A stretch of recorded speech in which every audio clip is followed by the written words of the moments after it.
O problema é conceitual. Enquanto que a região não diga em claro e bom som, chega de guerra, os judeus têm direitos legítimos. A palavra legitimidade é muito importante aqui. Os judeus têm direitos legítimos à autodeterminação em parte da região.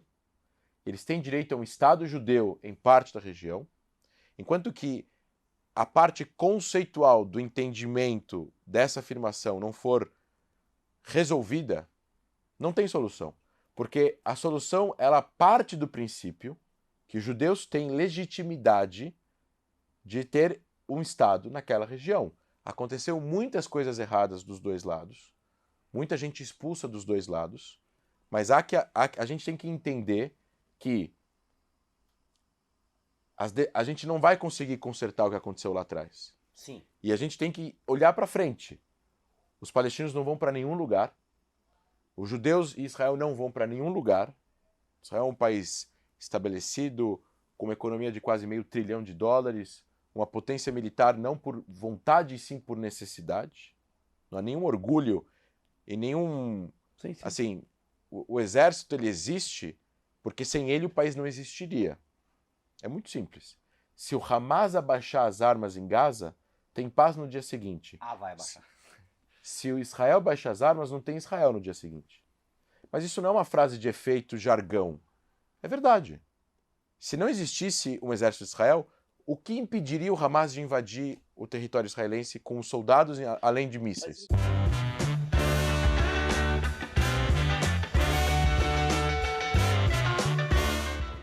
Senhoras e senhores, um dos achismos mais esperados de todos os tempos. Pois é, esse é meu bordão. Mas esse realmente é um dos mais esperados e vou explicar por quê.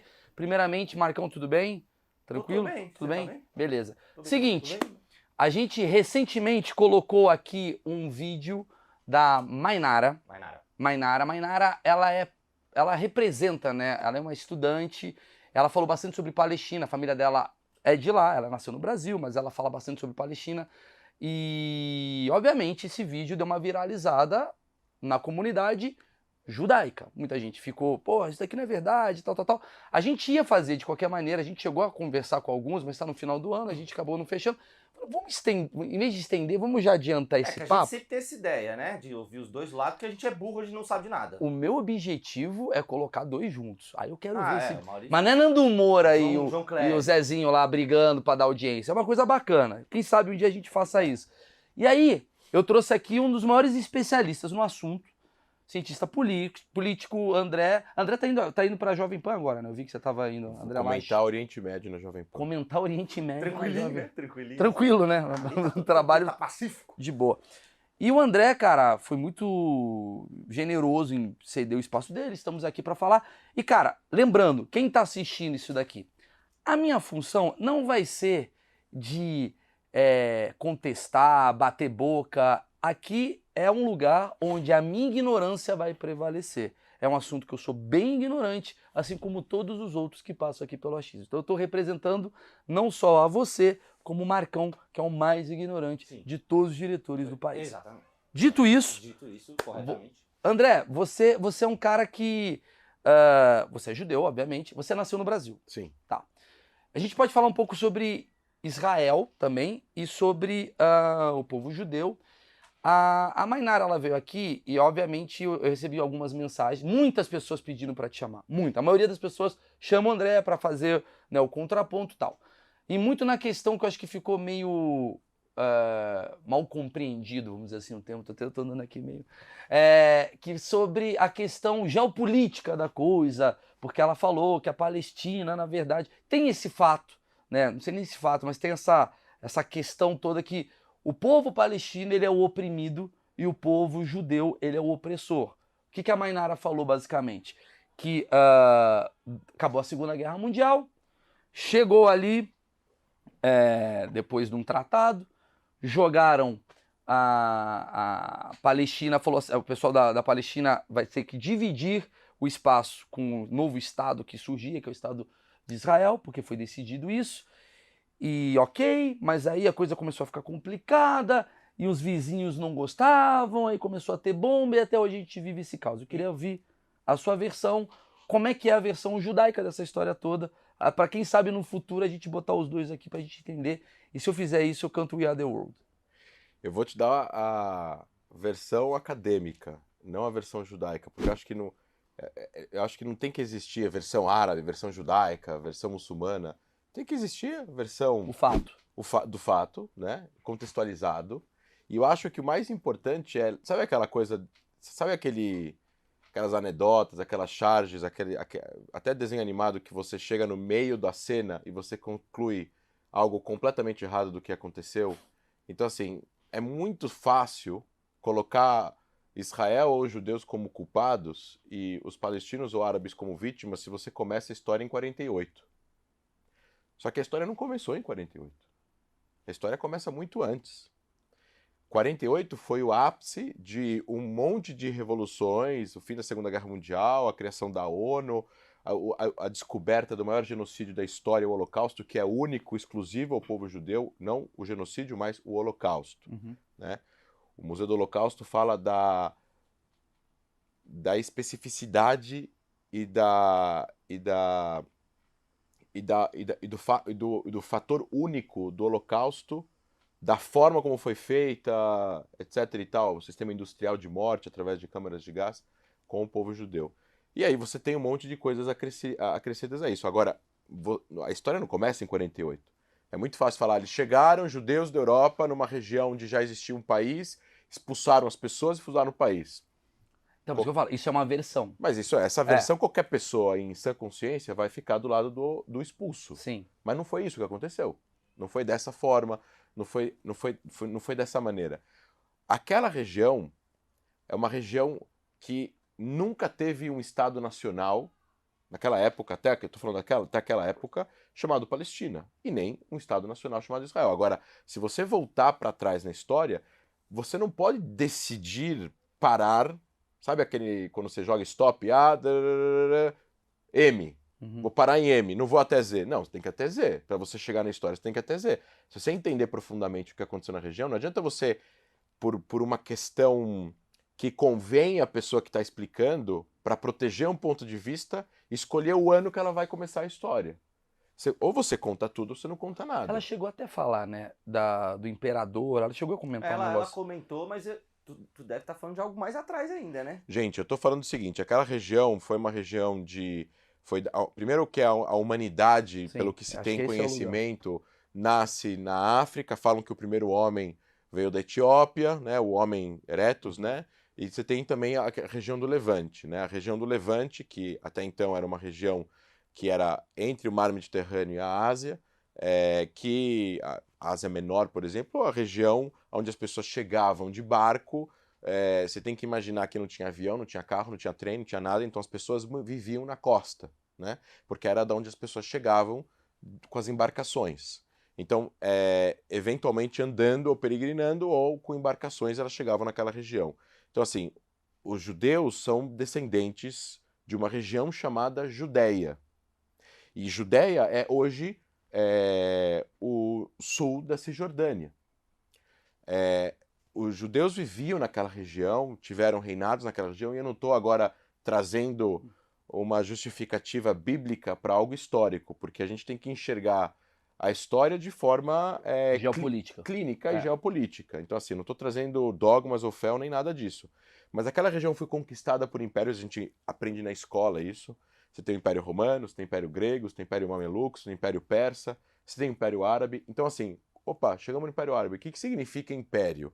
Seria um monte de gente que concentrava espaço, exército e recursos, que ao expandir a sua ideologia ou a sua forma de cultura e viver, ou a sua religião, ou o seu politeísmo, eles adoravam imagens e tal, mas os impérios tinham uma característica muito parecida uns dos outros, que era conquistar territórios, converter as pessoas que estavam nesse território para viverem dentro do seu império, aceitarem o imperador como imperador, pagar os devidos impostos, e esse império crescia e ficava mais poderoso. Assim foi o Império Grego, o Império Romano e o Império Árabe. Sim. E o Império Árabe, quando ele foi conquistando regiões, ele foi conquistando e ele conquistou Jerusalém, dos romanos, que por sua vez tinham conquistado dos judeus 1000 anos antes. Foi a destruição do templo, etc, etc. Então, o que eu estou querendo dizer com isso? Dizer que Jesus era palestino é uma tentativa de tentar manipular a história para tentar fazer com que um leigo fale, nossa, é verdade, se Jesus é palestino, então a Palestina existia há 2000 anos. Não é verdade isso. Mas a questão de Jesus ser palestino ou ser judeu, você acha que esse é o grande epicentro Não, desse conflito? não.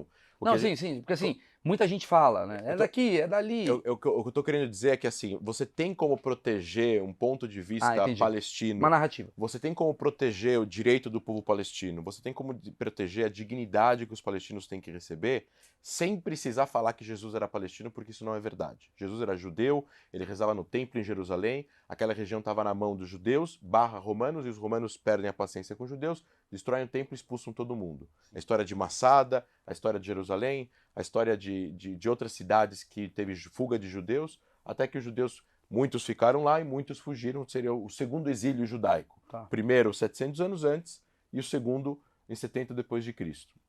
O que eu quero dizer com isso é, quando a expansão desses impérios começa a chegar, assim como o Império Romano, o Império Grego, você tem o Império Árabe começa a se expandir, e é por isso que hoje em dia nós temos países como o Marrocos, onde é um país africano, no norte da África, de língua árabe, de cultura árabe, que fala árabe na ponta mais ocidental que tem da África, e você tem muçulmanos na Indonésia e na Malásia. A gente está falando de quase 3/4 do planeta de distância, Por e você conta tem- daquele por passado. conta de expansão da religião islâmica, assim como a religião cristã foi uma religião expansionista que na sua época foi conquistando territórios e convertendo as pessoas. Sim. E isso foi o que aconteceu nessa região, que é uma pequena região do Levante, que é o Mar Mediterrâneo.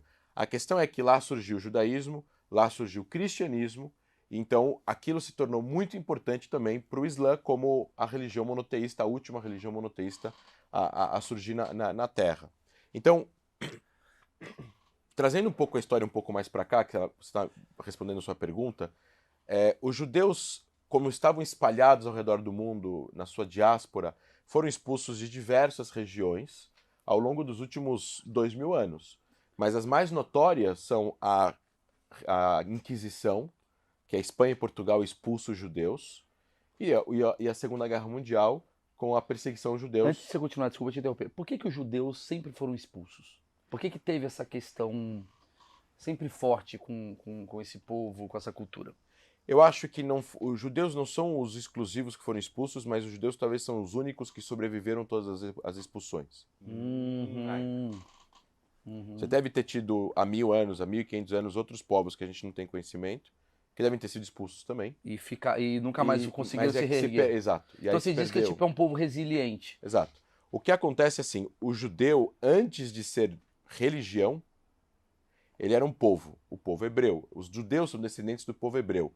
A Páscoa judaica, Pessah, que é a saída do Egito, história de Moisés e tudo mais, aquilo antecede a religião judaica, antecede o Monte Sinai, antecede os 10 mandamentos, antecede a Bíblia, Sim. propriamente dita. As pessoas adoravam bezerros de ouro. E mesmo assim, os judeus sentam na mesa todo começo de ano, em abril, março, e lembram a saída do Egito quando eles foram escravos. Há 2500 anos atrás, mais ou menos. 500, 700 anos antes de Cristo. Então, assim, os judeus, eles viviam com uma série de regras específicas, foram criadas, ou pela crença bíblica, ou pelos ortodoxos e religiosos, tinham que se limitar a comer e casar entre si, trabalhar entre si, aprender diversas habilidades para poder sobreviver, e isso fazia com que eles vivessem juntos, em guetos, separados, eventualmente excluídos, e até mesmo com desconfiança do resto das pessoas que viviam em volta deles. Quase como uma tribo, né? Exato. Então, os judeus serviam como bode expiatório. Tinha peste, tinha crise econômica, tinha doença. Lembrando que a expectativa de vida naquela época era 30 e 40 anos. Já estava morto. Então, mano. assim, Caralho. as pessoas conseguiam jogar culpa nos judeus de uma forma um pouco mais lógica e racional, porque eles viam que os judeus viviam de forma separada e eventualmente viviam melhor. E não é que viviam melhor porque os judeus são melhores. Os judeus não eram melhores nem piores, os judeus eram diferentes. Eram sociáveis. Amozós. A sociedade, então, sociáveis não. Eu acho que tem aquela coisa do tipo assim, é uma sociedade paralela. Exato. Mas era paralela não porque era melhor ou pior, mas sim porque era diferente. E era diferente como Amós, o escritor israelense, fala, uma das principais características da educação judaica é a palavra. São as palavras, é a leitura. É numa época onde, há 2000 anos atrás, ninguém sabia ler e escrever, mas os judeus que escreveram o Velho Testamento, a Torá, escreveram aquilo e os filhos precisavam saber ler e escrever para fazer a primeira comunhão. Porque para você fazer o Bar Mitzvah com 13 anos, você precisava ler uma parte da Torá, do Velho Testamento, uma parte, um pequeno versículo. Então você precisava saber ler o hebraico, o aramaico, enfim, naquela época. Então a gente está falando de uma época há 1500, 2000 anos, e ninguém sabia ler e escrever, os judeus sabiam ler e escrever. E isso acabou... Por isso que a cultura deles passa tão forte de um para outro, porque o boca a boca sempre se perde, né? Sim, exatamente. Olha que interessante isso que Né? você falou, porque exatamente, você sabe ler em... Eu sei ler especificamente porque eu morei em Israel, mas assim... Sim, mas o ortodoxo, ele acaba sendo... Não, o que eu estou querendo dizer é assim, antes da educação que nós conhecemos em escolas, onde as pessoas sabem ler e escrever e fazer conta e tal, não sei o quê. Agora, a sociedade, ela é uma sociedade em transição, sempre. Sim. A gente vive num sistema que tem 250 anos. País, Estado-nação, onde o Estado é responsável primordialmente pela sua segurança, alguns estados saúde e educação, e outros estados, inclusive, algumas coisas mais. Mas esse é o que a família provia há 1000 anos atrás, hoje o Estado provê.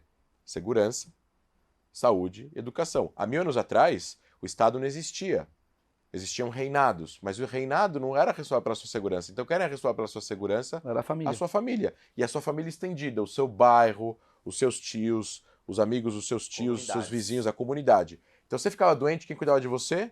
A senhora médica do bairro que ficava colocando palha na cabeça, molhada, Será que é por trazer isso... os remédios de vó. Talvez seja isso, assim, uma coisa que eu observo. Eu tenho muitos grandes amigos meus judeus. Inclusive, um dos meus melhores é o Daniel Zuckerman. Lindo. Grande beijo para Daniel. E o Daniel, ele é... Grande André. Daniel Zuckerman. Daniel Zuckerman. Eu falo Mas Daniel o André Zuckerman. também é muito bom, viu? Porque o André é o primo do... O André Zuckerman é o meu amigo de infância. Ele é amigo. Primo do Daniel Zuckerman. Tomer também, Savoy. Todos os Zuckerman são... Enfim, e eu tenho muitos amigos inesquecíveis. judeus e é muito impressionante como eu vejo que vocês são muito unidos, no sentido de... Eu viajava muito com o Tomer. Tomer é um produtor do CQC que trabalhou comigo. Talentoso. Meu irmão. Seu irmão, né? É irmão mesmo. É meu irmão. É irmão postiço, né? Porque Exato. seu pai namora a mãe Meu dele. pai namora a mãe dele. Maravilhoso. Ele não sabia disso, tô contando agora. Maravilhoso. E aí, eu me lembro que a gente ia fazer viagem pro exterior, fazer matéria do CQC. Cara, aparecia um judeu ortodoxo. O Tomer, do outro lado da rua, falava palavras em hebraico. Dava 6 segundos, o cara tava com uma cadeira subindo, dançando. E eu olhava para aquilo e falava, mano, que é isso? Sabe, como um encontro. Eu até falava assim, cara, vocês se lembram muito, sabe assim, sabe quando um cachorro reconhece o outro cachorro e fica junto e brinca? Eu falava, caralho, mano, a gente não tem isso. Né? Sabe quem tem isso no Brasil? O único povo brasileiro que faz isso é o cearense. E o gaúcho também, eu acho. Não, cearense. Cearense faz, yay! O outro faz, yay! Pronto, fica junto. Mas o gaúcho tem um lance do tchê! O cara, tchê! Mas eu vejo uma coisa assim, uma união muito forte. É legal. Inclusive, quando meu pai ficou doente, eu preciso falar como o povo judeu me ajudou. Porque o Daniel, sendo meu grande amigo, meu pai ficou doente. Cara, o Daniel conhece todo mundo. Aí conhece o cara do Einstein, que conhece outro cara do outro hospital, do amigo de não sei o quê. E todos, é impressionante. O Benja, vou falar do Benjamin, o Benjamin Bach. Também é judeu, tal, ortodoxo, também ele tem as crenças, tal. E eu vejo que todo mundo se conhece. É uma comunidade que o médico conhece o outro médico. Então, eu acho que, será que seria isso o grande problema para os outros povos? Dessa coisa, dessa união, dessa coisa... Cara, vocês conseguem se fortalecer, às vezes, até sem o próprio Estado? Então, existe um sentimento de pertencimento muito forte que foi desenvolvido por causa das adversidades. A gente poderia fazer um paralelo até com a própria história de Israel, que não era recebido na região e se tornou uma potência tecnológica porque não tinha de quem comprar, então teve que inventar como fabricar, né? Principalmente no começo. Acho que o povo judeu passou por tantos momentos difíceis na sua história, né, com essas impulsões, eu estava até... A gente vai voltar. Vai voltar, que eu acho que isso tornou e transformou um senso de pertencimento. Outra coisa, o judeu no coletivo, ele não existe sem o outro. Então, se você tem uma sensação de pertencimento, vamos colocar assim, hoje em dia o mundo é laico, Sim. está cada vez mais laico. A gente tem, nos últimos 100 anos, a maior revolução de progressista de costumes e valores da história da humanidade. O que o mundo mudou em 100 anos, ele não mudou em 1900 anos antes. Mas se você for voltar para trás, o avô do meu pai era religioso ortodoxo. Então a maioria era religiosa ortodoxa. Talvez os avós, os bisavós da Mel, que trabalha comigo, também eram ortodoxos. Então você tem e o judeu ortodoxo ele não tem como depois da Revolução Industrial, onde você teve que trabalhar metade do tempo, estudar metade do tempo, mas os judeus antigamente, o que eles faziam? Os judeus estudavam e viviam das suas afazeres. Depois da Revolução Industrial, os judeus passam, a parte dos judeus vão precisar trabalhar, a parte dos judeus vão continuar estudando a Torá, ou vão continuar sendo religiosos ortodoxos, então um vai ter que bancar o outro, e aí começa a se criar esse senso de um trabalha e paga por aquele que estuda, porque o que estuda não está produzindo nada, etc. e tal. Depois você tem o iluminismo europeu, mais propriamente dito, o pós-revolução francesa, o sentimento de pertencimento a algo maior que você. Então você tem a sua família, mas você tem o Estado. O que significa ser francês? República, né? Sim. Três Então, poderes. mas isso é algo que vai entrar dentro da sociedade. E aí o judeu na França, ou o judeu na Inglaterra, ou o judeu na Alemanha, ou na Áustria, ou no Império Austro-Húngaro, fala, peraí, eu sou judeu, mas eu quero me sentir parte disso também. Também quero ir para o exército francês, contribuir na guerra. Também quero aprender a tocar violino ou piano para ser um alemão completo, etc. e tal. Esse surgimento dessa cultura mais nacional, de nação, o judeu quer fazer parte. Só que o judeu não é visto pelo outro como verdadeiramente alemão, ou verdadeiramente francês, ou verdadeiramente húngaro ou austríaco, porque ele não é realmente de lá. Ele também veio de lá em algum momento da história, 300 anos antes, 200 anos antes, 400 anos antes. Isso é muito curioso, Isso não é um pouco de xenofobia? É isso que eu ia falar. Não, totalmente. Mas isso faz parte do sentimento mais antigo e mais primordial e básico de antissemitismo, que é o judeu, ele é primeiramente judeu e, portanto, ele é ou ruim ou mal ou tem que ser excluído, para depois eu poder considerar ele igual como francês, alemão e cidadão desses países que estão começando a surgir aqui. E aí que nasce, e aí voltando sem querer para a tua primeira pergunta, e aí que nasce um sentimento de os judeus precisam ter o seu movimento nacional. Porque assim, os judeus se emanciparam. Você tinha judeus na Alemanha, em 1800 e bolinha, que cortaram a barba e se vestiam como alemães ou como franceses e iam para a sociedade trabalhar, estudar e viviam uma vida absolutamente normal fora de casa, sendo que o judaísmo passou a se ficar limitado apenas dentro de casa e mesmo assim eles foram perseguidos. E aí vem a história de Dreyfus, que era o capitão do exército francês, que foi acusado injustamente de traição e foi preso e foi julgado numa ilha deserta 7 anos, sendo que ele era inocente e tinha todo um complô em cima dele só porque ele era judeu. E veio um jornalista austríaco chamado Theodor Herzl, que viu, que foi cobrir e que era judeu e que falou: existe um problema na sociedade francesa, porque mesmo os judeus tendo se emancipado e ficado menos religiosos e participado ativamente da sociedade francesa para tentar contribuir com ela, eles são considerados judeus e não franceses e são perseguidos e eventualmente maltratados e injustiçados por causa disso. Então, não há solução para o antissemitismo a não ser que os judeus possam se autodeterminar em seu Estado livre e soberano. E aí veio toda a história do surgimento do sionismo político. O sionismo político, como nome próprio para o movimento nacional de autodeterminação do povo judeu, ele vai vir em 1800 90 de forma mais organizada, mas esse sentimento de volta a Sião, ou a terra de Israel, é algo intrínseco na cultura e na tradição judaica há mais de 2000 anos, porque os judeus foram expulsos dali. Então, se você for pegar rezas ou dizeres, ou até mesmo dentro da própria do Velho Testamento, você tem Jerusalém citado mais de 600 vezes. Você tem você tem frases em rezas e até em cantos judaicos que falam Shana Abba Yerushalayim, ano que vem em Jerusalém. Só que esse ano que vem em Jerusalém não é algo que começou há 74 anos atrás, 1948. como você falou, como foi mencionado aqui, como a pergunta foi. É algo que é falado há centenas e centenas de anos. Só que isso não era possível. Aquela região estava dominada então pelo Império Otomano, que não é árabe, são otomanos que vinham na península, na Os Turquia. caras eram fortes, hein? Que eu já li. E eles conquistaram boa parte do mundo, mas antes deles teve o Império Árabe, teve o Império Persa, teve vários impérios aí muçulmanos que dominaram a região. E com isso eles construíram também santuários religiosos em várias regiões, incluindo na região da Terra de Israel. Certo. E posteriormente, com a chegada desse movimento político mais organizado, os judeus começaram a se organizar.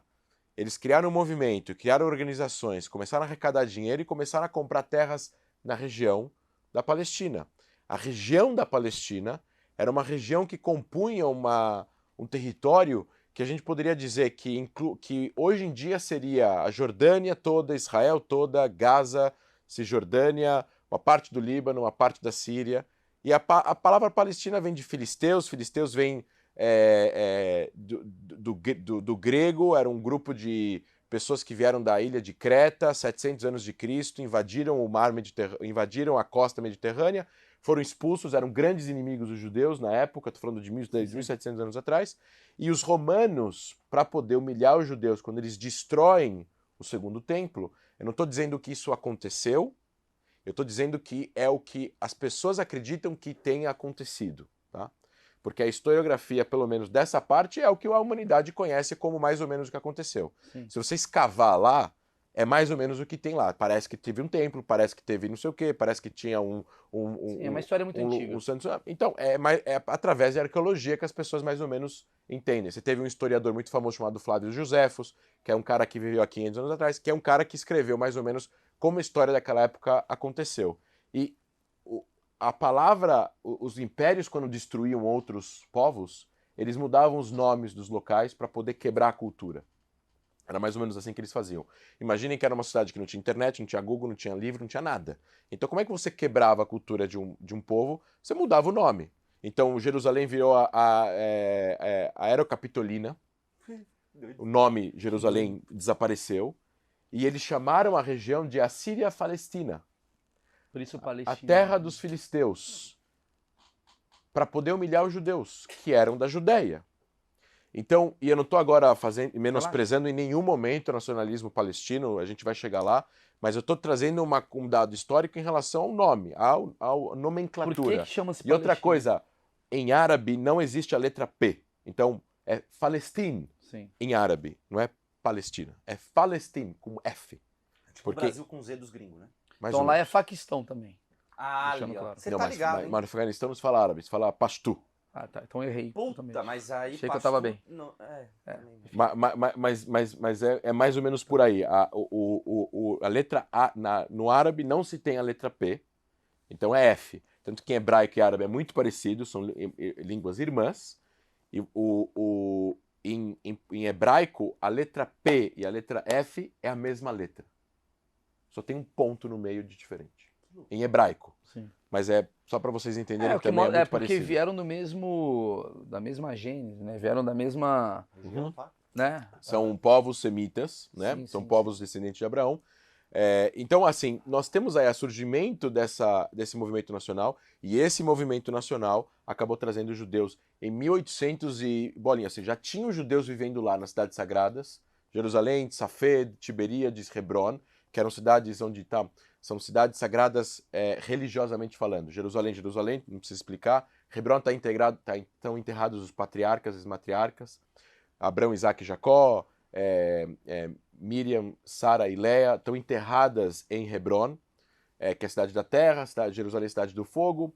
Safed é a cidade mística da Cabala, do misticismo, do judaísmo místico, que está a 900 metros de altura. Então, uma cidade do misticismo judaico seria a cidade do Ar. E Tiberíades, que é onde está à beira do Mar da Galileia, não é mar, é um grande lago, né? Que é a cidade da água. São os 4 elementos. Então você tinha os judeus vivendo lá. Rishon LeZion, que é uma cidade de 20 quilômetros do sul de Tel Aviv, é de 1876. Antecede 20 anos a criação do movimento sionista na Europa por Theodor Herzl. Só que esse movimento, quando surge, ele traz milhares de judeus para lá, Sim. que vão começar a construir vilarejos, kibbutz, as comunidades mais socialistas, etc. e tal. Tel Aviv é de 1912, você tem cidades de 1900, você tem kibbutzim de 1910, 1905, ou seja, a gente não está falando de 1948. Começou a ter uma onda de pessoas chegando lá durante o Império Otomano. Então a primeira treta, só pra Eu entender. ia falar outra coisa, mas vai. Mas a primeira treta entre o facção, entendeu?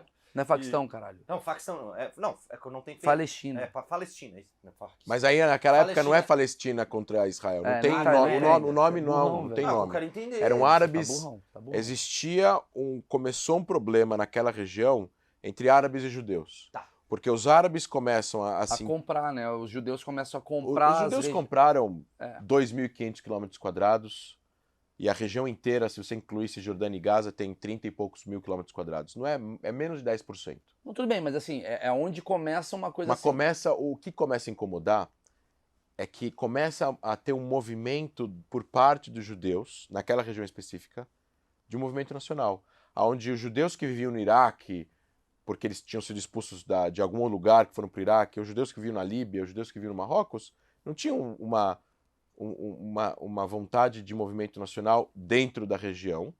Eram cidadãos de segunda classe, diga-se de passagem, pagavam impostos por não serem muçulmanos, Sim, sim. mas isso acontecia em todas as terras. É só islâmicas. pra pegar o teu gancho, assim. É muita informação, porque a gente tá falando de, sei lá, 30 mil anos. Sei lá, botei aí um dado muito Com grande. certeza no meio disso aí ele falou as coisas. Não, e ele fala muito bem, o André. Só que assim, meu achismo leva a crer o seguinte. É muito interessante isso, uma coisa que você falou que é. Acho que a pergunta-chave de tudo isso é por que os judeus são tão expulsos. Acho que é a pergunta-chave de todo esse entendimento que estamos chegando. Por quê? O judeu, por ser um povo muito unido e muito baseado na escrita, diferente de outros povos, vê se eu tô, ele conseguiu fazer com essa resiliência o tempo todo. Porque assim, cara, a gente ama isso, a gente acredita muito nisso, né, na nossa cultura, na nossa história e tal. E não é porque expulsaram a gente daqui que a gente vai morrer. Porque tem escritos aqui onde o cara tá, que o outro lê a internet da época de 1300 e cacetada, um passando pro outro, tal. E aí isso vai gerando uma coisa, talvez, nos outros povos, do tipo, mano, esses caras resistem. A gente vem pra dizimar esse povo, porque a gente quer conquistar esse lugar, os caras vão se espalham ali, se espalham aqui, se juntam, vem pra cá. É uma coisa meio incômoda para algumas pessoas. Aí, beleza. Aí o mundo foi acontecendo, aí o povo árabe pegou aquela região, aí tem o Império Otomano, o Império não sei o quê. E aí a gente chega na questão que você estava me falando, que antes ali da Segunda Guerra Mundial já estava tendo uma movimentação de judeus assim do tipo, cara, vamos pegar, agora que o dinheiro, né, faz sentido, né, nessa nova sociedade, vamos pegar ali terras, a gente tem dinheiro, a gente pode comprar, tal, a coisa aconteceu, tal, vai comprando, tal, e vai criando um outro incômodo. É tipo meio que o making off dessa guerra que a gente vive hoje. A pergunta que eu faço para você eu acho que é uma pergunta também que talvez o Marcão, eu entendi, mas o Marcão não entendeu. Uhum. O Marcão tem um problema. Que é o seguinte, por que esse lugar, que é onde estamos aqui no Oriente Médio, que é a tal da Palestina, que a gente falou, da Palestina, porque assim, os judeus eles vieram de vários povos, vários lugares. Por que foi esse o lugar que foi concentrado do tipo assim, esse é o lugar que a gente, se pudesse ter um lugar no mundo, é esse o lugar que a gente escolhe. Por que não, sei lá, na Europa, não, Porque esse é o local nativo dos judeus. Ah, tá. Isso que eu queria entender. Os judeus são nativos ou descendentes de Judéia. nativos dessa região. Entendi. A história judaica, Começa ali. ela se concentra lá. E ela sempre foi uma terra desejada pelos judeus? Óbvio. A ideia... todas as sinagogas do mundo inteiro estão voltadas para Jerusalém. Uhum, Assim como os muçulmanos rezam voltados para Meca. uhum. Sim. Né? Os judeus rezam voltados para Jerusalém. Então, assim, não dá para desjudaizar Jerusalém. Sim. Desjudaizar Jerusalém seria como você desromanizar Roma. É. Não dá. Brasil conquista Roma Ou e você resolve... descaroicar o Rio de Janeiro. Isso é impossível. Gostei disso aí. Isso é impossível. Não é possível. Não dá. Isso é É impossível. impossível. É impossível. Ficaria feio, né? Ficaria feio. Ficaria tá? chato. Os caras Sem graça, né? Os caras de sapatênis no Rio. Ô, Não meu, dá. que legal o Leblon. Patinete, Não colete. dá, né, meu? Não dá. Faria Não Lima. dá, né? É, Tá Faria Lima o no que- Leblon, dá uma puta Não bosta. dá, né? É calor pros não caras usar mistura. terno, Traz ó. aquele prédio lá com ele ponto pro Leblon. Não dá, não dá. Manuel Carlos desesperado. Como é que eu escrevo novela agora? Não, entendi o ponto. Entendi. Não, Vai ter que mudar o horário da novela. Fudeu tudo. Fudeu, Os caras tomando caipisaquê no boteco. Entendi. A gente faz a piada, mas é pra entender assim, a essência da cultura, ela é tão forte nessa região que não dá pra desjudaizar, que é o que você tá dizendo. Aquela é uma região onde é uma região ancestral, é uma região nativa e tinham judeus. Não é que todo mundo chegou de fora. Você Claro. tem gente local que tem judeus em Jerusalém que 15ª geração, 10ª geração, 12ª Sim. geração viviam lá. Escuta, a gente está falando de uma região onde 1860, Jerusalém era só a cidade velha, que é 1 km². Tinha 10 mil pessoas, 6 mil eram judeus, tinham 2 mil de muçulmanos e 2 mil de árabes cristãos. Acho que 5 ou 6 mil judeus. Cidadezinha Era a maioria pequena. judaica. Cidadezinha pequena, né? Aí veio um cara judeu, Montefiore, que era um cara empresário, e falou: tá tendo muita doença, muito saneamento básico problemático aqui, vamos construir fora os primeiros bairros. E começou a construir fora dos muros de Jerusalém. O primeiro bairro fora dos muros de Jerusalém foi um bairro judaico, Montefiore, no seria a oeste da cidade de Jerusalém, por isso que Jerusalém Ocidental Oriental. E aí começou a ser construído vários bairros em volta de Jerusalém, e obviamente árabes também começaram a construir em volta de Jerusalém, e aí você começa a ter uma expansão em volta da Cidade Velha, de vários bairros em volta da Cidade Velha. Você lembra essa treta que aconteceu em maio com esse bairro, Sheikh Jarrah, de palestinos Vi. talvez sendo tirados das suas casas e tal, não sei o quê? Isso é tão complexo de entender que acho que nenhum jornal no Brasil se deu o trabalho de entrar a fundo nisso, né? Aquele bairro, na verdade, aquele local é um local que chamava Shimon HaTzadik. Shimon é um religioso judeu, Tzadik seria justo, Shimon o Justo. Os judeus compraram aquela região e começaram a construir lá em 1875. Foram lá 10 famílias morar, viveram lá e aquilo começou a crescer mais. Passou-se 70 anos, em 1948, na Guerra Árabe-Israelense, a Jordânia conquista aquele bairro, junto com a Cidade Velha, expulsa os judeus dali, e aí, obviamente, tinham refugiados palestinos que tinham sido expulsos ou fugiram do que se transformou em Israel e a Jordânia colocou eles ali. Só que depois de 19 anos veio a Guerra dos 6 Dias, em 67, e Israel conquistou tudo. A Jordânia entrou na guerra e perdeu o controle de Jerusalém e o controle da Cisjordânia. E aí, aquela região passou a ser controlada por Israel. Então, aquelas pessoas que estavam vivendo sob domínio da Jordânia, numa terra que era de judeus, passaram a viver agora sob soberania de Israel. E aí, as cortes israelenses, Israel como uma democracia bem complexo, burocraticamente falando, do sistema jurídico, possibilitaram que as organizações judaicas ou famílias judaicas que perderam terras para a Jordânia na Guerra de 48 pudessem entrar na justiça e tentar reaver as terras que agora estavam sob soberania de Israel. E aí veio organizações judaicas um pouco mais à direita, de colonos, que queriam fazer com que os judeus voltassem a viver nesse bairro. Só que esse bairro agora tem outro nome. Ele não chama mais Shimon HaTzadik, ele chama Sheikh Jarrah. Sheikh Jarrah é o nome do médico de Saladino. Saladino é o nome do grande conquistador árabe que conquistou Jerusalém e aquela região 1000 anos antes. Puta, então pros Então, caras é horrível isso. Então, assim, é todo um monte de simbolismos, né? Caraca, velho. Pô, a gente não tá falando de qualquer pessoa, a gente tá falando de Saladino, o cara que conquistou aquele negócio, conquistou Jerusalém, trouxe o Islã para lá no final das contas. E assim, tem uma história riquíssima, tem filmes. Você tá mostrando através Um choque de coisas. dos né? fatos que você falou. Você tá falando assim pra mim o seguinte, Maurício, não começa em 1948. Começa lá atrás. Isso. E aí tivemos uma guerra, que foi a Segunda Guerra Mundial, que foi a... Eu já voltaria para a Primeira Guerra. Primeira Guerra, desculpa. Eu voltaria para a Primeira Guerra, porque assim, a Primeira Guerra, o Império Otomano acaba. Sim. E aí vem os vencedores da Primeira Guerra Mundial, que foram os ingleses e os franceses. Os russos estavam lá ocupados com a Revolução Soviética. Sim. E vieram dividir a região. Agora, o que acontece? Os ingleses, eles prometeram coisas diferentes para os povos da região. Eu só queria te interromper para falar um negócio. É muito importante isso, falar que foi dividida essa região na Primeira Guerra, certo? Não, os ingleses eles vão fazer um acordo com os franceses, um acordo Sky-Picot lá, que é um acordo secreto, 2 anos antes da guerra acabar. E aí os ingleses vão falar, bom, eles pegam um mapa, pegam uma um tratado régua, de Tordesilhas, né? e falam assim, ó, isso aqui é nosso, isso aqui é de vocês. Isso. E aí eles fazem o que vai ser protetorado francês e o protetorado inglês. Sim. O mundo, assim, a gente pode criticar hoje, em 2021, voltando para trás, olhando para trás? Pode. Só que a gente, ao mesmo tempo, a gente tem que saber que hoje em dia a gente tem muito mais informação e muito mais conhecimento e a gente sabe das consequências.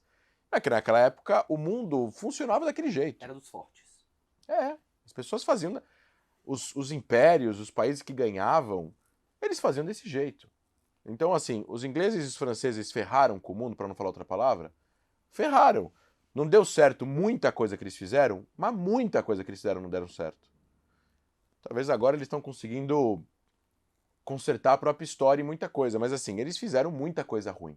A Europa em si, o que a Bélgica fez no Congo, o que a sim. França fez na Argélia, porque era outro o tipo que a Itália fez na Líbia. Eu entendo, mas Portugal fez no Brasil, né? mas aí é mais antigo. Não, tudo bem.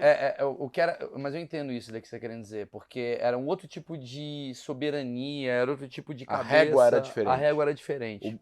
A gente está falando de uma época onde o que era costume, o que era padrão, era totalmente diferente. Sim. Então, aquela época, devia ser eles dizimado, né? vieram para os árabes e falaram, para os árabes vocês vão ter soberania e fazer um grande Estado árabe. Eles viraram para os judeus e falaram, a gente vai deixar vocês fazerem um Estado judeu na Palestina, na região da Palestina. Eles vieram para os franceses, eles viraram para os franceses e falaram, a gente vai dividir, eu vou tomar conta disso, vocês vão tomar conta daquilo. Então, para cada um, eles prometeram e fizeram um acordo diferente. No fim, isso acabou gerando que cada um desses atores teve que se proteger para poder se certificar que o que foi prometido a ele iria acontecer, senão não iria acontecer. Então acaba a Primeira Guerra Mundial, os judeus estavam começando a criar lá uma sociedade com escolas, com organizações de sociedade civil na região da Palestina, sendo que o nome Palestina naquela época não era o nome especificamente do nacionalismo palestino árabe, e sim o nome da região. Tanto que, se você for ver a moeda, está tudo em hebraico e árabe, a Orquestra Sinfônica da Palestina, até 1948, era composta por judeus. O nome Palestine Airways, que é o nome da companhia aérea, é a então hoje El Al, que é a companhia de Israel.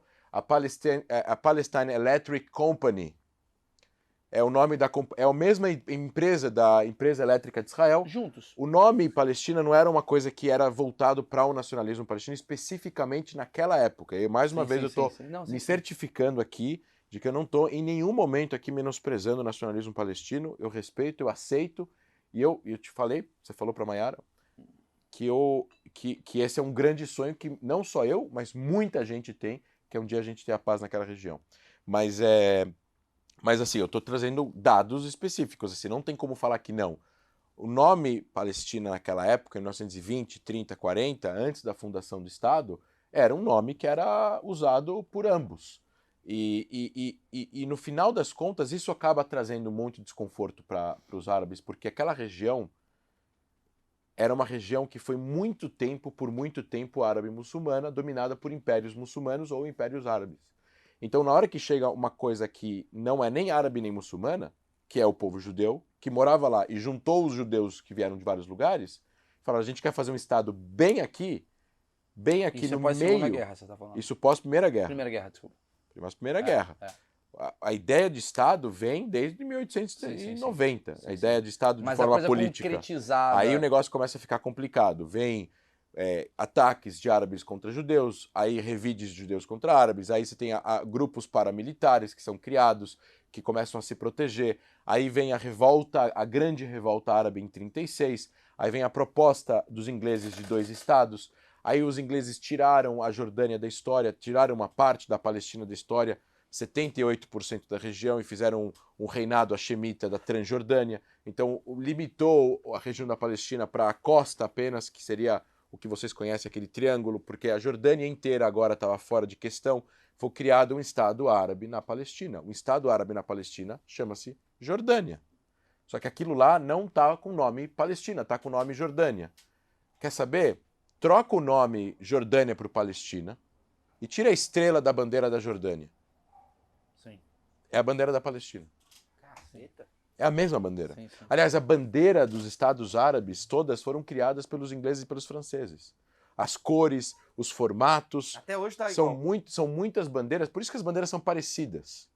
Porque elas foram criadas por interesses ocidentais, imperialistas da Europa, para tentar acalmar os ânimos nacionalistas dos iraquianos aqui, dos sírios aqui, do pessoal aqui, do sol. E aí as bandeiras são muito parecidas. São linhas, são Foi estrelas. Fica são... tranquilo aí que você tem sua bandeirinha. É isso aí. A bandeira, o verde é Islã, o vermelho é o não sei o quê, Quer dizer, o branco é... O que você me fala então que assim, eu entendi o ponto, que a Inglaterra e a França de certa forma cagaram isso tudo, porque foi uma coisa meio, vamos resolver aqui, põe aqui, esse daqui vem pra Isso. cá, ó, tô te dando um estado em Israel, judeus, tô te dando um estado em palestinos, beleza, tal. Eu tô jogando numa forma, assim, eu falo a merda, assim, mais fácil, mais simples, porque você tá obviamente preocupado com os fatos pra não falar uma coisa que possa ofender. Eu falo merda porque eu sou burro. Não, que certo. E aí o que acontece? Aí criou lá o estado todo.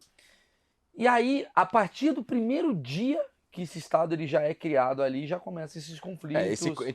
Em 37, quando teve a revolta, que foi 10 anos antes, e a revolta é importante porque a revolta eles são trucidados pelos ingleses, que estavam lá com o exército, né? Tinha o mandato britânico, tinha exército britânico lá. E aí a liderança palestina, a liderança árabe da região da Palestina é ou presa ou expulsa ou morta. E aí eles ficam, o que sobra é poucas lideranças locais, sem lideranças fortes unificadas, enquanto que os judeus não estavam intactos, porque eles não entraram na revolta. Sim. E aí a revolta foi de 36 a 39, 39 começa a Segunda Guerra Mundial. E o que acontece? A liderança que foi expulsa, que é a liderança árabe da região, que foi expulsa na figura do Mufti de Jerusalém, que era a liderança religiosa máxima, última instância árabe local, que foi colocada no exílio, e Jamin al-Husseini vai para a Alemanha, se encontra com Hitler, faz aliança com Hitler e pede para Hitler resolver o problema judaico na região da Palestina também, caso ele ganhe a guerra. Então, foram decisões erradas, geopolíticas, de alianças equivocadas, regadas a um pouco de antissemitismo, porque se o cara Histórico. O cara os caras aliar Hitler, entendeu? Sim, o cara... Quer resolver o problema judaico. Tem um pouco de antissemitismo aqui. Entendi. Então, assim, e aí a ideia era realmente ele ganhar, entrar com o exército alemão também na região do Levante, e obviamente o destino dos judeus ia ser igual ao do alemão. Se a Alemanha tivesse ganho aquela guerra, Os judeus da região da Palestina iam todos morrer. não todos, porque vocês são muito resilientes. De alguma maneira, vocês iam estar de alguma maneira aqui. Com certeza absoluta. Mas assim, Mas a região ia até ser da porque... Mas a religião. Mas Israel não estava lá. Não estava lá. Isso é fato. E eu não tenho certeza se o Estado árabe estaria. Porque talvez ali seria a Alemanha do Oriente. Muitas pessoas falam que se Israel tivesse perdido a guerra da independência, o Egito, a Jordânia, a Síria não deixariam que uma Palestina existisse, provavelmente iam dominar a região e dividir a região que eles ganhassem entre eles. O resumo são dois povos oprimidos. Se você parar para pensar. Né? Eu acho que assim, e o pior é que eu acho que o povo palestino, como nós entendemos hoje, ele é vítima das más decisões e do mau caratismo e do egoísmo e da falta de humanismo e sensibilidade do povo das lideranças árabes locais. Da liderança libanesa, Que eu da chego à liderança conclusão síria, isso. da liderança Porque o palestino, ele jordaniana é e da tão liderança oprimido. egípcia. Ele é uma espécie de judeu nessa questão, né? Porque é um povo assim também, tipo, foda-se. Maurício, a gente está falando assim, só para continuar, só para fazer uma linha, mas eu vou te responder essa pergunta. Quando acaba a Segunda Guerra Mundial e a ONU é criada, e se descobre os horrores do Holocausto, e você tem um fluxo de imigrantes para aquela região, que acabam, e aí fica insustentável, aí vem a ONU e faz a partilha da Palestina, que agora comemorou 74 anos, em 29 de novembro de 47, os países votam a favor, os árabes todos votam contra, começa uma guerra civil na região, os ingleses vão embora 6 meses depois, em maio, o Israel declara independência, começa uma guerra generalizada, que eles tinham certeza que eles iam ganhar, Israel sobrevive 1 ano depois, é assinado acordos de armistício, e os árabes, teve expulsão de árabes dentro de o que se transformou em Israel, que eram beligerantes a Israel também. Não só, teve civis expulsos também. Teve 1 milhão de judeus expulsos dos países árabes, do Marrocos ao Iraque. Aí um fluxo gigante de judeus, 1 milhão de imigrantes judeus refugiados para dentro do que se transformou em Israel. Milhares de refugiados palestinos ou árabes da Palestina que fugiram para o Líbano, para a Síria, para a Jordânia. Agora, pausa um minuto. Como Israel tratou os refugiados judeus? Como os libaneses e sírios trataram os refugiados palestinos.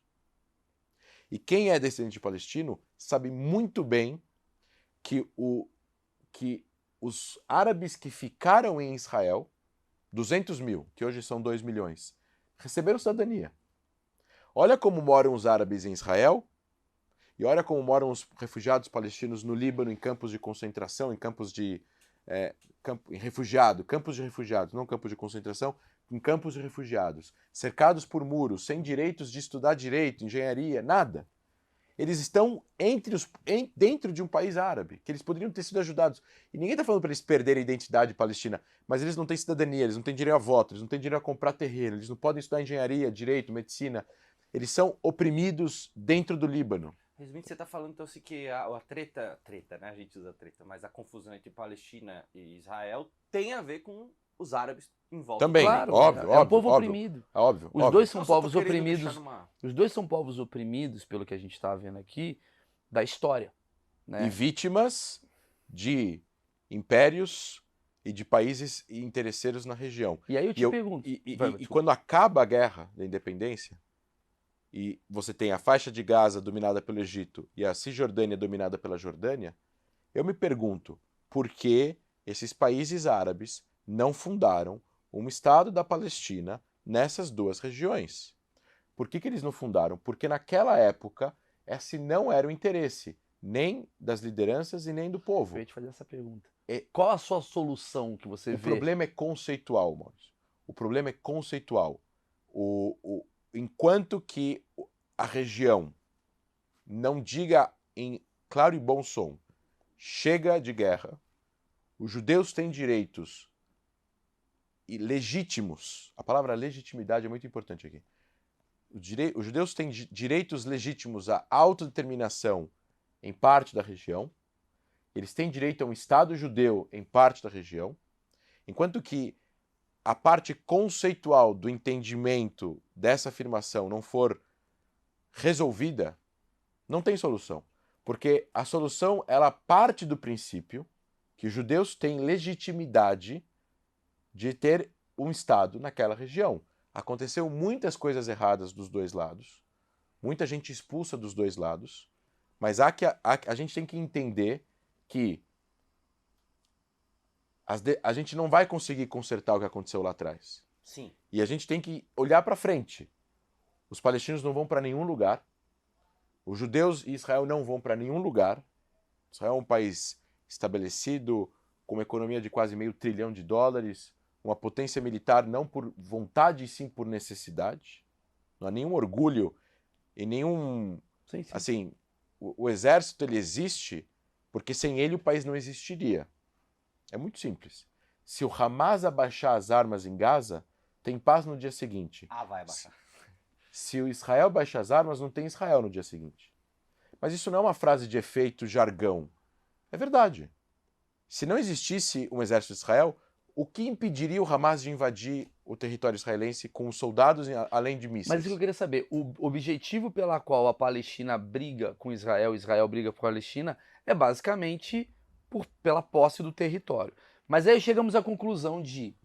Eu tô entendendo o caminho que você tá falando. O ideal seria, cara, bicho, vou fazer de uma forma bem tosca pra gente falar com, tipo, os Marcão da vida. Tá bom. Que é o seguinte, cagaram. Puta que pariu, que cagada em 1900, na Primeira Guerra Mundial. 1920 ali, na região ali, né? 36 você falou, né? Não, 36 foi a revolta. Foi ali em 1920 ali, né? A Primeira Guerra 14 a 18, Isso. revolta 36, fundação de Israel 48. Vamos botar 17, pronto. Você diz 17, Uma média. alguém Uma chega média. uma média. Puta, Israel, ó, o inglês tava de saco cheio, o francês de saco cheio, porra, não aguento mais guerra, quero comer, porra, fundir, vamos sair aqui, beleza, ó, aqui é Israel, aqui é a Palestina e tal. E aí, obviamente, criou-se um conflito. O palestino, pelo que eu vejo, ele tá tretando com o Israel, falando, maluco, essa porra era minha. E o Israel tá assim, maluco, não era sua, lá atrás era meu. Não, mas não vale. Porque essa Maluco, esse bagulho é a base da minha religião. é a base da minha religião. Não, lá não vale, vale só a partir daqui. Vale só a partir daqui. Não, mas peraí. Não, eu tenho um escrito de 1632 que fala que isso daqui era meu. É uma guerra de... A gente tem narrativas. que se concentrar no seguinte. A frase, aquilo era meu, aquilo era seu, a gente tem que fazer uma divisão. O que é propriedade aberta? O que é terras abertas? É verdade, Que lógico. pertenciam a impérios ou Concordo. ao poder soberano. E o que é território privado? Então, se você tem territórios privados árabes e judaicos. Sempre teve. Sim. Depois você tem de quem tem a posse ou a soberania do território que não tem dono, certo? Que é o território aberto. E aí você teve otomanos, britânicos e posteriormente aí a fundação de Israel.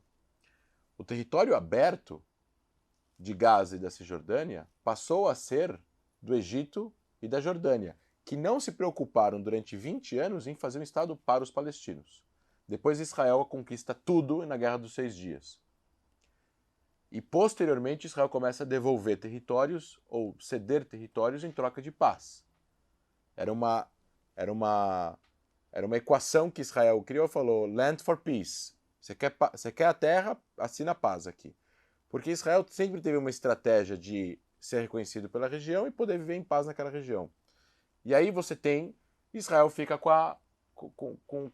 controlando Gaza e Cisjordânia. Ou seja, Israel acaba devolvendo o Sinai, que é uma península gigante, 3 vezes o tamanho do país, para o Egito em 79, só que o Egito perdeu o Sinai e Gaza. Só que no acordo de paz, 12 anos depois, eles falam, não, a gente não quer Gaza. Gaza vocês cuidem. E Israel passou a administrar Gaza e Cisjordânia desde 67. E aí começa o negócio dos assentamentos, etc e tal. E aí vem os acordos de Oslo em 94, 95 com a autoridade, com a OLP, a Organização para a Libertação da Palestina, com Yasser Arafat, que reconhece o direito, falou, eu reconheço a existência de Israel.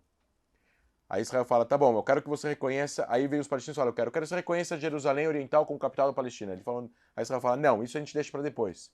Aí Israel vem e fala, eu quero que vocês reconheçam a legitimidade da existência de Israel. Os palestinos falam, não, isso depois.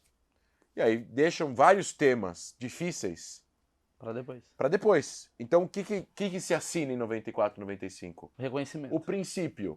Você existe, eu existo. Eu tenho direito à legitimidade de existência, isso a gente resolve depois. Mas por enquanto eu reconheço que você existe. E quando foi esse depois? Esse depois nunca aconteceu. Pois é. A gente estava falando de um acordo interino de 6 anos, que ia acabar em 2000 e 2001.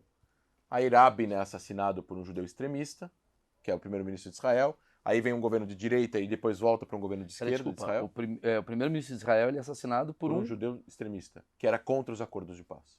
Ah, ele era porrada. Ele não queria que isso acontecesse. Não. Ele não queria que a paz fosse assinada. Existia muita violência naquela época, Porque tem isso muitos também, atentados. André, assim, isso é muito importante a gente falar também. É muito importante falar também. Porque assim, pelo que eu vejo, assim, você é um cara diplomático, né? Você é um cara que tá aqui. Igual a Mainara. Ela tem uma diplomacia. Embora, tipo, vocês não concordem, eu não duvido que vocês consigam se abraçar e bater um papo. Eu acredito até nisso. E a gente vai promover, talvez, isso em breve. É teu sonho, né, irmão? É meu sonho. Ele só fala Mas- disso aí, velho. Nós vamos fazer os Quando caras... quando a gente conversou no café, a gente falou sobre isso, eu falei, vamos fazer uma coisa que nunca foi feito no YouTube do Brasil.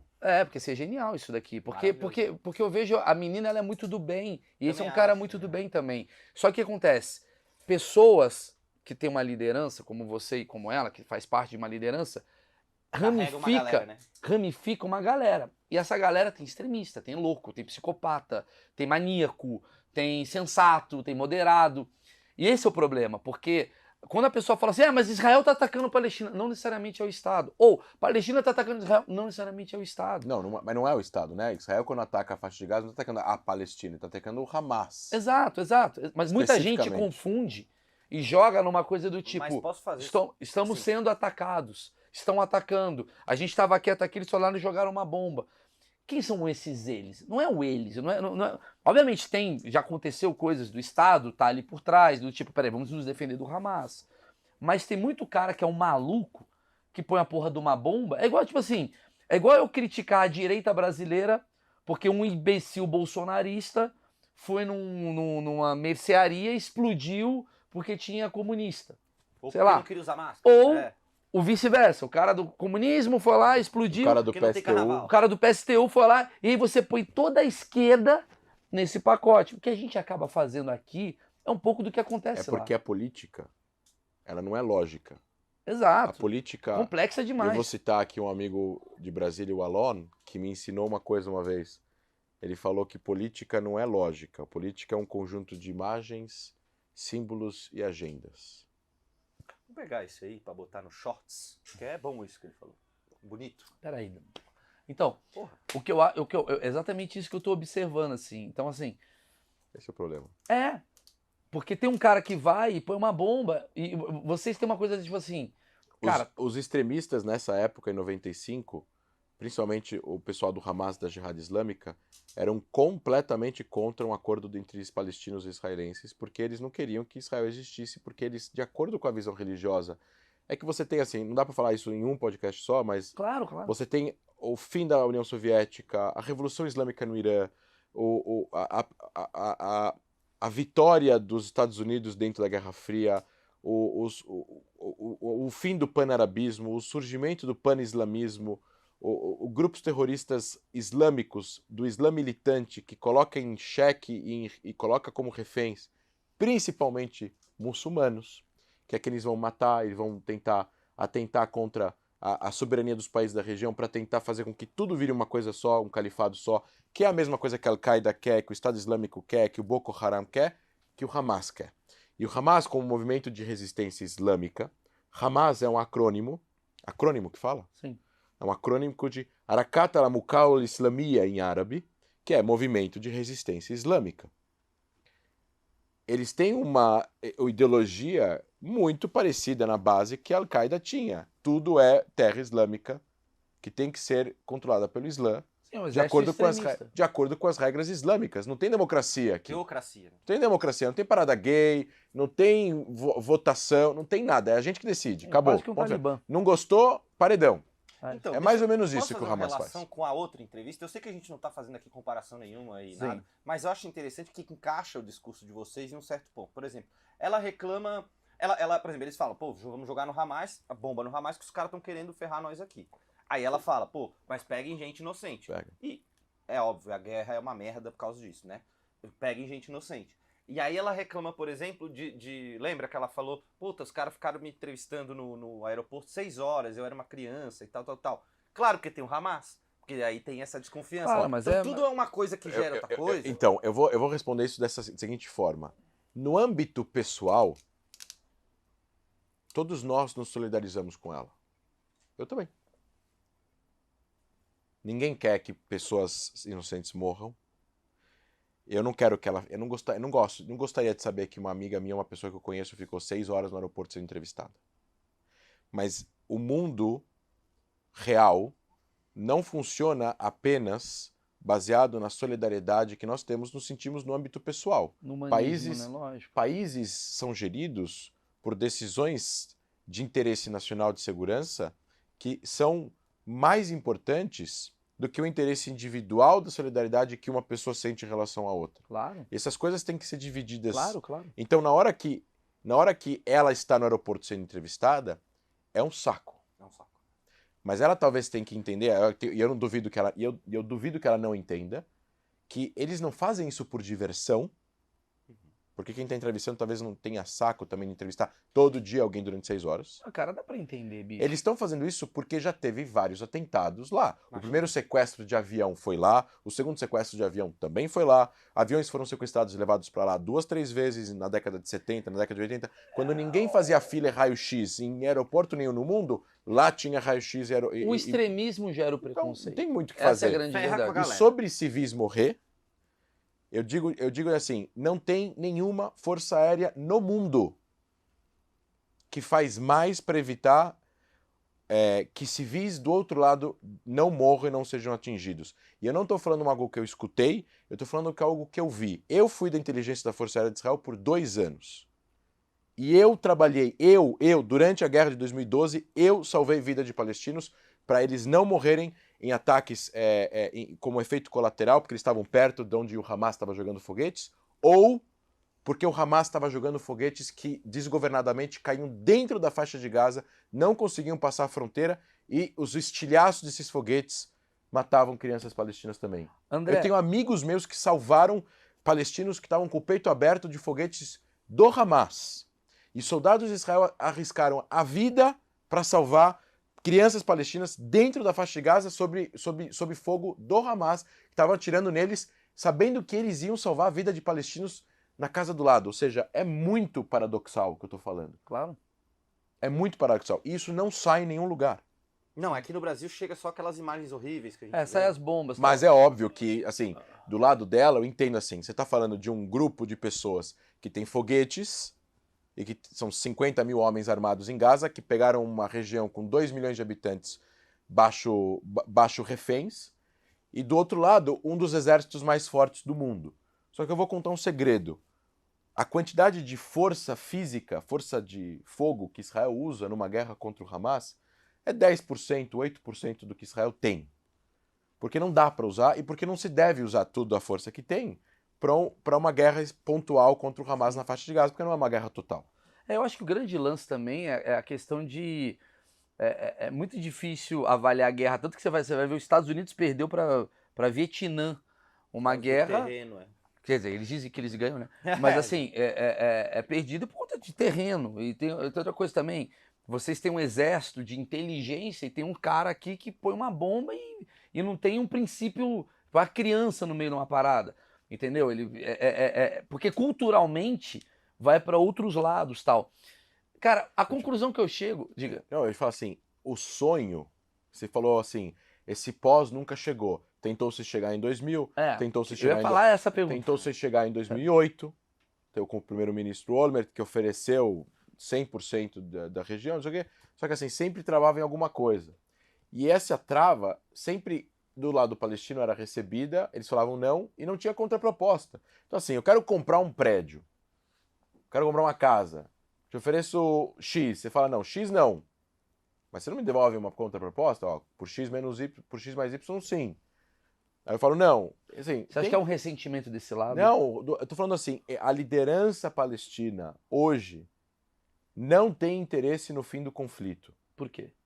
Porque o fim do conflito significaria o fim deles como liderança. Entendi. Mas Então é uma coisa de poder. Existe uma perpetuação do conflito em várias formas. A insistência da volta dos refugiados.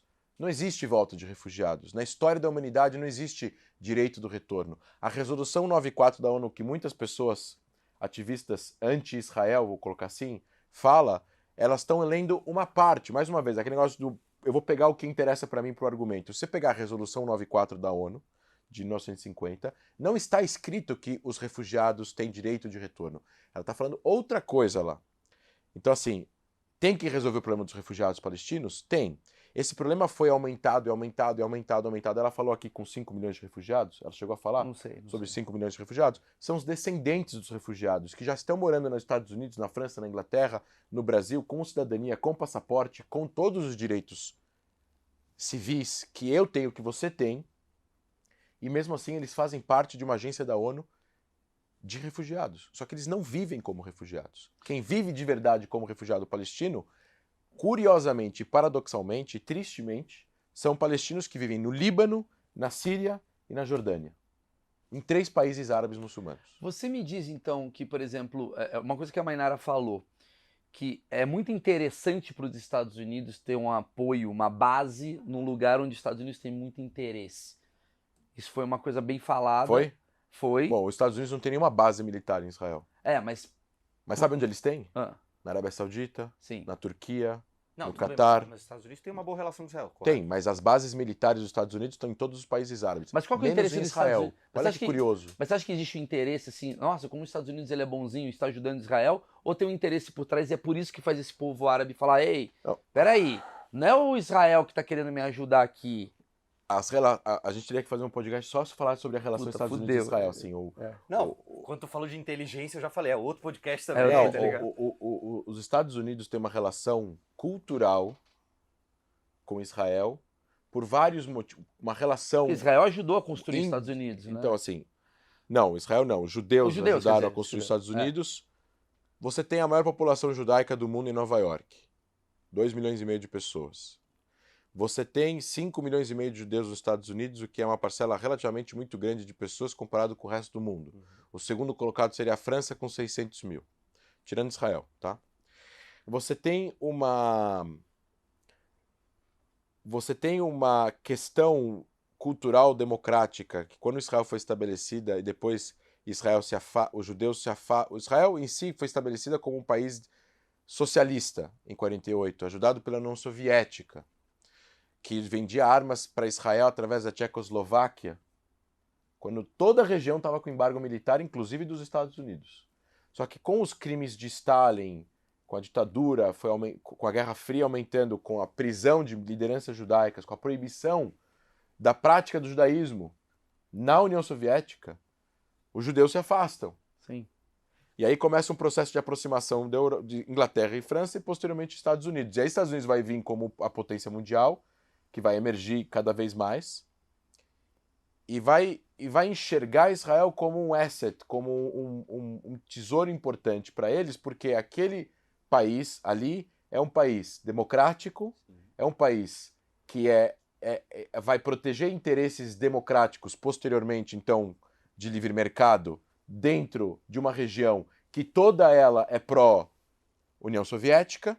Egito, Síria, era todo pró-União Soviética. Então nós temos que proteger aquele país que não é pró-União Soviética, e aí começa uma relação com Israel. Só que essa relação não começa desde então. Ela só vai se tornar o que é depois da paz com o Egito. Depois da vitória que Israel teve sobre a guerra de Yom Kippur. Ou seja, Estados Unidos nunca precisou mandar soldados para defender Israel. Sim. Então, assim, os pactos militares que existiram, a ajuda militar americana, que todo mundo fala, às vezes, sem Estados Unidos Israel não seria nada. Não é verdade. O PIB de Israel é 400 bilhões de dólares. O Israel gasta 20 bilhões, nem isso, em defesa, que é 5% mais ou menos de 4%. Chegou a gastar 20% em defesa no passado. E Estados Unidos ajuda com 3,8 bilhões de dólares, mas não é dinheiro que eles mandam via Pix para Israel.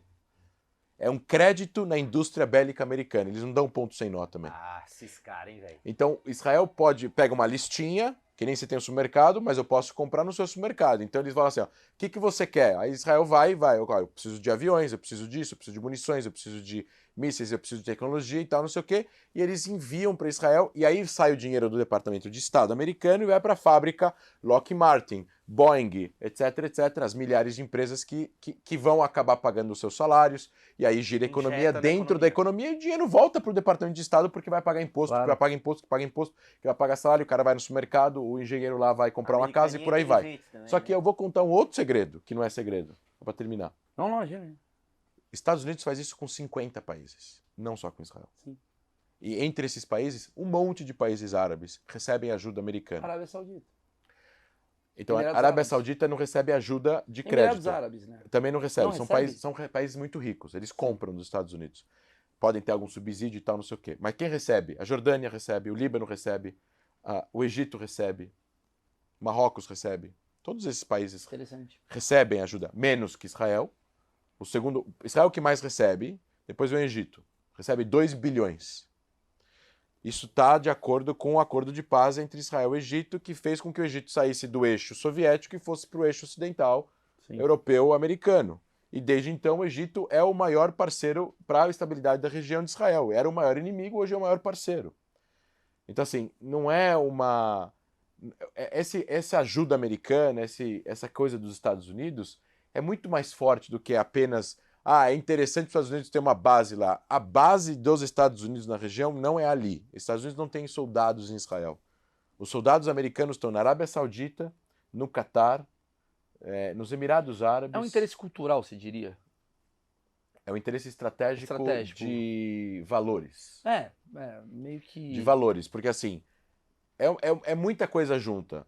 É uma questão cultural, é uma justiça histórica. Estados Unidos, no final das contas, vão vencer a Segunda Guerra Mundial, vai ser descoberto os horrores do Holocausto, tem 6 milhões de judeus que moram nos Estados Unidos, é muita coisa junto. Relação, né? Sim, sim. A fundação dos Estados Unidos lá atrás eram pessoas bastante cristãs no sentido de redenção com a ida dos judeus para Israel, tem toda uma questão religiosa lá atrás. Tem bairros imensos, né, judaicos ali, né, na região ali do Brooklyn, né, tem um... Sim, não, a maior concentração. É a maior concentração. A cidade com mais quantidade de judeus é Nova York. Os barbudinhos São os ortodoxos. Deixa eu só Sim, só claro. fazer, Marcão, a sua interrupção hoje está absurdamente passando no limite. Mas assim... É a função dele, né? Não é. Era outra. Eu sou metido, velho. Não, mas assim, vamos lá. Cara, esse assunto, ainda bem que o achismos ele vai durar muito tempo na minha vida, porque dá pra te chamar ou chamar até um colega teu pra gente falar sobre coisas culturais. Bom, pode. Porque eu acho que hoje a gente ficou baseado no conflito, na questão mesmo pra entender, porque vale um episódio inteiro sobre o conflito, vale um episódio inteiro pra entender as questões, até o que ele falou da barba, da Torá, o que são esses elementos. Né? Aí você tem que chamar um rabino. Aí tem que chamar um não rabino. sou eu. Aí chama o Rabino Dudu.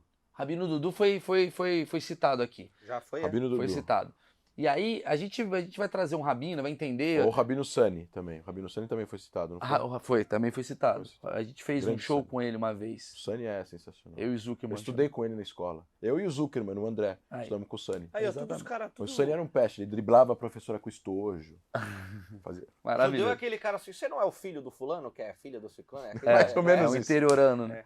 E aí, só pra resumir essa questão, obviamente, resumindo pra caramba, primeiramente, cara, aula.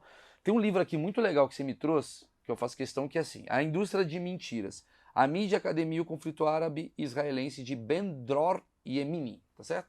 Tá aqui, ó, quem quiser se inteirar, eu vou ler muito... do título, querido? Eu vou ler muito isso daqui, porque eu acho que é o primeiro caso de fake news, né, essa treta toda, porque tudo narrativa, você... Posso? Pode, Eu queria, se você me permitir, por favor. Posso ler um negócio? Pode, lógico. Posso ler um negócio para as pessoas? Bora, manda lá. Porque assim, esse livro aqui, por que eu te trouxe? Ele pode talvez ter um nome um pouco forte, pode talvez ser um pouco agressivo, mas não é um livro que traz nenhum tipo de negacionismo à existência ao outro. O Ben Dror é um cara que é a favor da paz, a favor de 2 estados, é um jornalista muito respeitado, um professor acadêmico. E assim, o que ele fez de pesquisa em 600 páginas é para mostrar como parte da mídia e parte da academia transformaram um conflito num fla-flu, num certo e errado, num oprimidos e opressores, de um jeito que parece insolúvel. Mas não é que a gente assim. está vivendo um pouco agora aqui, né? Então ele fala o seguinte: costuma-se dizer que o impasse israelo-palestino está no epicentro de conflito no mundo árabe e muçulmano e também atiça as chamas da fúria nas comunidades muçulmanas ao redor do mundo, galvanizando o terrorismo global. Quando questionado por Jon Stewart sobre os reais motivos dos assassinatos dos cartunistas e editores do seminário satírico francês Charles Hebdo em 2015, as primeiras palavras de Jimmy Carter, ex-presidente dos Estados Unidos, foram: bem, uma das origens para isso é o problema palestino. Olha o absurdo. Ele falou isso, como se tivesse alguma coisa a ver. Não foram Não há como negar que o conflito árabe-israelense causou muito sofrimento a ambos os lados, inclusive entre os árabes palestinos que foram deslocados ou perderam suas vidas. Não há dúvidas de que a experiência de ser desenraizado, de ser refugiado de uma catástrofe, a Nakba, é a experiência formativa do conflito do ponto de vista palestino. E aqui com respeito a Mainara, desculpa. O sionismo também é um produto de muitos séculos de exílio e perseguição judaica, de falta de moradia, de pogroms e, de última análise, de genocídio. Mas quando as narrativas subjetivas se chocam de forma irreconciliável, é imperativo que as pessoas comuns, nós aqui, que desejam ver a paz, mantenham o controle dos fatos históricos objetivos. Israel nunca realizou um genocídio, nem em intenção, nem de fato. O número de baixas do conflito árabe-israelense em geral e do israelense-palestino especificamente está entre os mais baixos da história desses conflitos. Israel nunca instituiu o apartheid e nada desse tipo jamais existiu. Evidências do apartheid, entre aspas, é o principal produto da propagação de mentiras.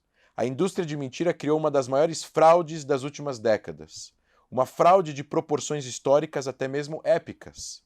No entanto, a fraude não foi criada por propagandistas profissionais. O que é estarrecedor é que não se origina de pessoas comuns, mas de membros da academia, da mídia e de organizações de direitos humanos.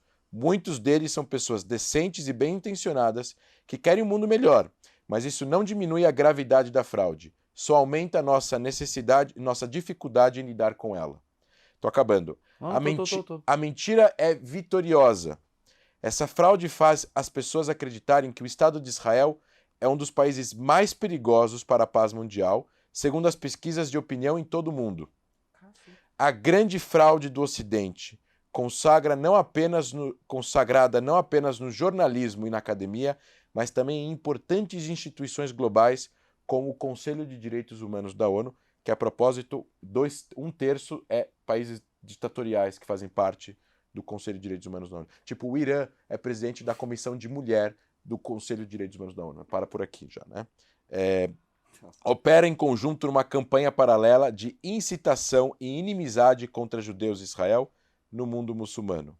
Assim como uma coalizão de forças emergiu, uma coalizão aterrorizante e perigosa que não tem relação com os direitos humanos e nenhuma relação com Tikkun Olam, que em hebraico é consertar o mundo. O que ele quer dizer aqui é o seguinte: da mesma forma que eu trouxe para você aqui na frente da câmera que existe um sofrimento palestino e que eu não distorço o que é a Nakba para eles, eles não podem e não devem distorcer o sofrimento judaico e o que é o sionismo para nós. O sionismo é nada mais do que o nome do movimento de autodeterminação do povo judeu. Ele não define política, ele não define direção. Tem sionistas de direita, tem sionistas de esquerda, tem sionistas liberais, tem sionistas conservadores, tem sionistas laicos e tem sionistas religiosos. Porque há uma confusão. Muita gente acha que sionista é o extremista. Mas não é. Exatamente. Você mesmo explicou, né? Sionista ele é o nome do nacionalismo judaico. Vou trazer uma novidade. Todos vocês aqui aceitam que Israel exista, independentemente do tamanho da fronteira. Eu acho que Israel tem que existir e os palestinos também têm que existir. Todo mundo é sionista, então. Sim. Porque apoia que Israel exista. Pronto, ponto final. Então não há nenhum problema de você ser sionista e apoiar que os palestinos também existam, com o seu Estado, com o seu lar nacional, em algum arranjo, que é o que Mainara, em algum arranjo que eu e a Mainara não vamos agora tentar desvendar, mas com certeza eu vou aproveitar para eu espero realmente que a gente possa, os dois aqui sentados, um representante de uma organização que defende o direito de Israel de existir e uma representante da Juventude Sanaúd, da Federação Palestina do Brasil, que eu tenho muitas críticas e que ela também pode ter muitas críticas, mas eu tenho certeza que se ela apoia Israel existir, como eu apoio que os palestinos existam, a gente pode aqui selar a nossa paz. Sim. E algo único que nunca aconteceu na televisão brasileira. Tá feito o convite, Mainara. Vamos ver se a gente faz isso aí acontecer, bater um papo E um papo que eu acho legal, propositivo, porque se a gente vai pro caminho da treta, vai dar muito view. Vai dar muito view. Mas isso vai dar mais view ainda. Eu Posso acho que falar? isso aqui vai Se ser a mais gente se legal. abraçar aqui, apertar a mão, vai dar mais view ainda. Eu acho que seria mais legal, inclusive, independente de dar view ou não. E, cara, André, eu só tenho a agradecer, cara. Você, dá pra ver que você é um cara muito estudado, você é um cara muito inteligente. Obviamente, é um tema muito delicado, você tem coisa pra cacete de informação, baseada nos fatos, baseado na história, baseado em questões. E você tem uma coisa que eu gosto muito da sua humildade em entender um outro lado também, embora não concorde com muitas coisas. Ver o mundo cinza, né? Mas você entende. Eu acho que o que prova que realmente o sionismo ele não é um extremismo, né? Porque se você fosse um extremista, você não queria nem abrir um diálogo sobre isso. Que eu acredito também que a Mainara também não tem, tá longe de ser extremista. E no fundo, a gente acaba sendo refém disso daqui, da coisa maniqueísta do bom contra o mal, e não tem bom contra o mal, tem narrativas.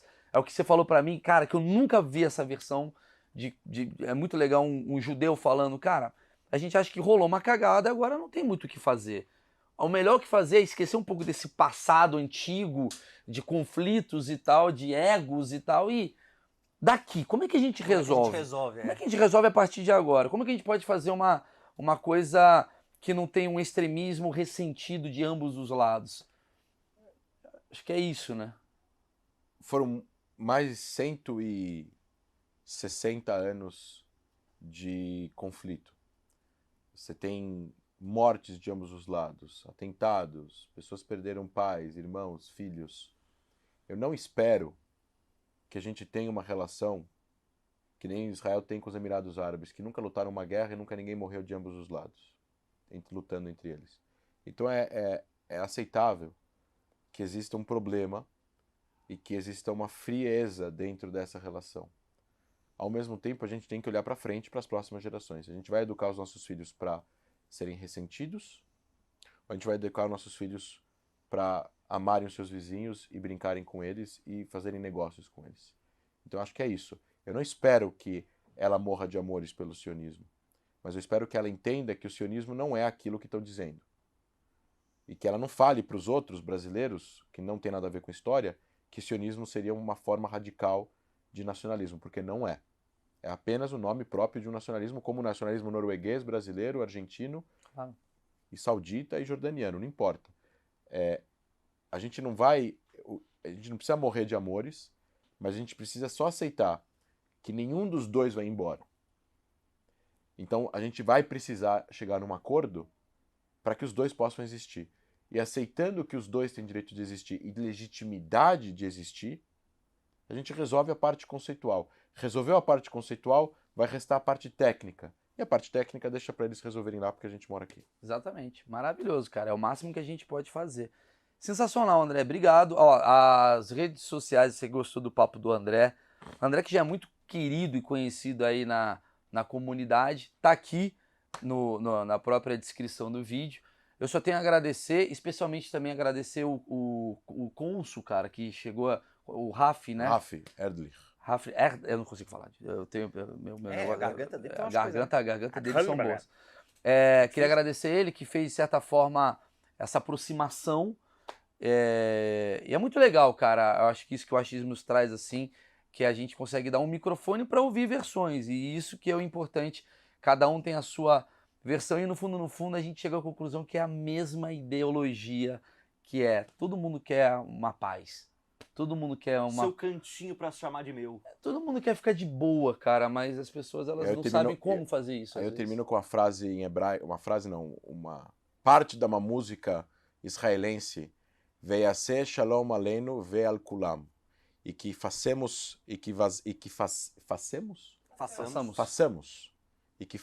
paz entre nós e a todos nós.